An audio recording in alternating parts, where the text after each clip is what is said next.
चाल जनाब तुसी वेखदे पे हो अपना देश पंजाब टीवी ते मैं तुहाडा मेज़बान मोहम्मद नदीम खरल। सब तो पहले अपने चैनल को करना है सबसक्राइब ते बेल आइकन ते क्लिक करना है कि अच्छी ते बेहतरीन वीडियो दा नोटिफिकेशन हमेशा की तरह वीरां नूं मिले। वीर वेखण अल्लाह दे खास फजल नाल अज फिर एक नीली दा बेहतरीन और नया वीरा लेके हाजिर होए हैं।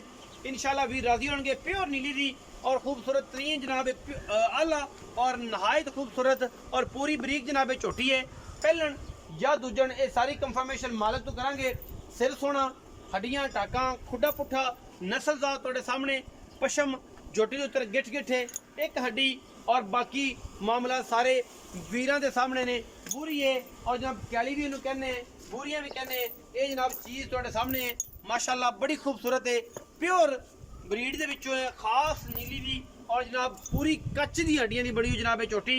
पहले मेरे हिसाब नाल मजीद मालक गल कंफर्म करेगा ये पहले ने कि या दूजा ने ये मालक की गल जी है वो कंफर्मेशन मजीद होनी है। हड्डी एक खुडा पुठा डाका वीरां दे सामने थाने बाना वीरां दे सामने माशाल्लाह पूरी बरीक नहायत खूबसूरत और आला तरीन जनाब बूरे रंग दे विच जनाब कट्टी है। प्योर नीली दी बरीकियां झोटी दी तुसीं आप चेक करनियां ने। थन बड़ा खूबसूरत पिछे जनाब कट्टा है 3 तो 4 दिन दी या 5 दिन दी सूई हुई है। सिर सोना कतरी कतरी अखां कालियां ने नास तो मिड्डी है कोई तुन्नी कोले का निशान कोई नहीं किसी पासों। बाकी हर चीज़ मुकद्दरा ना मिलती है लेने देने हमेशा की तरह मुकद्दर होंदे ने। यह जनाब वीरां दे सामने अल्लाह के फजल नाल सिर बुथी कई जनाब मुंदरी के छल्ले ने कोई चिफड़ तक नहीं लथी हुई सिर दे विचों जनाब सिर बनया नहीं जन्मन है जनाब इस झोटी नूं। सिर पशम पुशम हड्डियां टाकां तुहाडे सामने बरीक पूरी और खूबसूरत पूरी अल्लाह के खास फजलो करम दे नाल ये जनाब झोटी वीरां वास्ते लैके आए हैं। प्योर नीली दी जिहदे विच कोई दो राय नहीं किसी किस्म दी अल्लाह के फजल नाल कुआड़े वर्गी हड्डी दरम्यान वाली और खुडा जनाब मैनू माशाल्लाह बड़ा खूबसूरत इंतहाई आला और नहायत कीमती जानवर है जनाब प्योर नीली दा। और बूरियां दे विच जनाब पिछे दे कट्टा है और जनाब सजरी सूई हुई है। मजीद गल्लां सारियां मालक ना करने हैं और जनाब वही सारी डिटेल आपां नूं देणगे दुध दी भी और गलबात दी भी। आ जाओ जी। अच्छा मुर्शिद अस्सलाम वालेकुम। वालेकुम सलाम। भजन की हाल चाल है? ठीक ठाक जी। झोटी विखाई किन्ने सूए जी? ये जी दूसरे सूए। दूसरे सूए जापदी पहलनी हाँ लागदी पहले नहीं है दूसरे है दूसरे सूए कदों सूई है?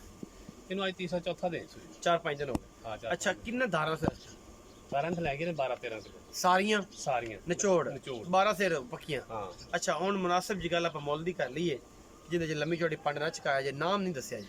अब्दुल भाई अब्दुल रज़ाक दूजन झोटी 12 के सिर पिछे कट्टा 4 तो 5 दिन की सूई। हुण मुल दी गल करो मोहब्बत प्यार नाल मुनासिब जी। मुल लेंदा 3,55,000 3,55,000 कोई बार अजकल बार च मुल ज़्यादा नहीं हो रहा की गल? वैसे महंगी हुई है भाई मार्केट महंगी है। हाँ मार्केट कोई मुनासिब जी गल करो कोई फाइनल जी गल कर। फाइनल की 5 घट कर लांगे 3,45,000 3,45,000 कोई वीर बराबू है तो विच विचों कोई लाड़ प्यार हो जाऊगा। कोई कसम तो चक्की नहीं कसम नहीं चक्की ले 19 भी फिर भी हो जाएगा। हाँ हो जाएगा 3,45,000 ਦੇ ਵਿੱਚੋਂ 19-20 ਵੀ ਹੋ ਜਾਏਗਾ ਜੀ।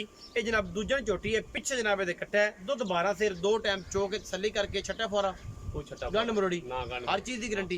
ਇਹ ਸੀ ਅੱਜ ਦੀ ਵੀਡੀਓ ਅੱਛੀ ਲੱਗੇ ਵੀਡੀਓ ਨੂੰ ਲਾਈਕ ਸ਼ੇਅਰ ਤੇ ਕਮੈਂਟ ਜ਼ਰੂਰ ਕਰਿਆ ਜੇ ਆਪਣੀ ਰਾਏ ਨਾਲ ਸਾਨੂੰ ਜ਼ਰੂਰ ਆਗਾਹ ਕਰਿਆ ਜੇ। ਪਾਕਿਸਤਾਨ ਜ਼ਿੰਦਾਬਾਦ ਪਾਕ ਆਰਮੀ ਹਮੇਸ਼ਾ।